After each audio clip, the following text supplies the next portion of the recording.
Ksibna ħafna, iżda fadlinna għax m'hawnx ugwaljanza bejn kulħadd.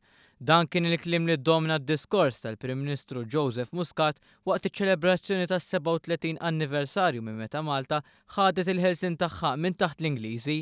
Il-Prim Ministru stqal li hemm bżonn li nkomplu naħdmu biex persuni b'diżabilità jkunu parti mill-bqija tas-soċjetà u sabiex l-ugwaljanza bejn is-sessi tkun aħjar. Il-ħelsien illi kiseb għalina Domingos Mintoff kien qiegħed hemmhekk biex il-Maltin biex kull min ikun f'pajjiżna ma jħossux inqas minn ħaddieħor. U dak il-pass il-kbir biex inkunu leali leh mhux sempliċement li niġu hawnhekk darba fis-sena biex niftakru fih. Imma illi ta' kuljum naħdmu, nikkumbattu, nisfidaw dak li hemm bżonn nisfidaw sabiex inġibu l-ugwaljanza f'pajjiżna. Il-mexxej tal-Partit Laburista stqal li għalkemm pajjiżna għamel passi kbar fl-ugwaljanza tal-orjentazzjonijiet sesswali fadal ħafna sabiex nelbu r-razziżmu. Joseph Muscat fakkar kif it-terrorizmu li mwiċċ xokkanti li qed naraw huma l-prezz ta' politika internazzjonali li falliet. Huwa qal li l-komportament ta' iżolament ta' persuni differenti minna qed iġib miegħu ċittadini li flok iħobbu l-pajjiżhom joboduh.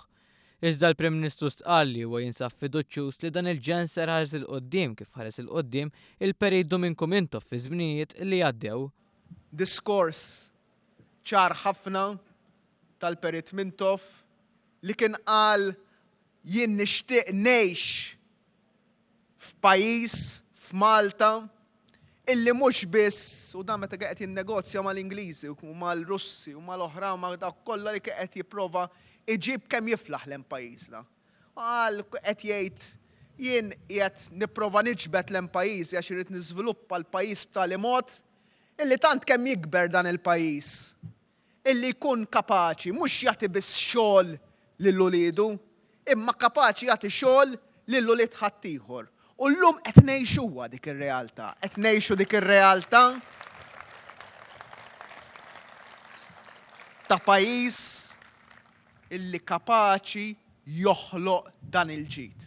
Bekk il-Prim Ministru Muscat stqar li bħal Mintoff huwa mhux ser jikkuntenta ruħu b'dak li ġa għamel iżda jrid li jagħmel qabża fil-mentalità ta' kif nittrattaw il-xulxin. Biex verament dan it-test tal-maturità għal pajjiżna li tmur lil mill-lob ta' bejn l-aħmar u l-blu, li tmur lil mill-battibekki politiċi, li tmur lil minn elezzjonijiet ta' kull 5 snin, imma viżjoni ta' fejn irid jasal dan il-pajjiż. Kien hemm din il-viżjoni illi rebħet 37 sena ilu, jien ċert li din il-viżjoni għada qiegħda fil-qlub u l-imħuħ tal-Maltin u l-Awċin.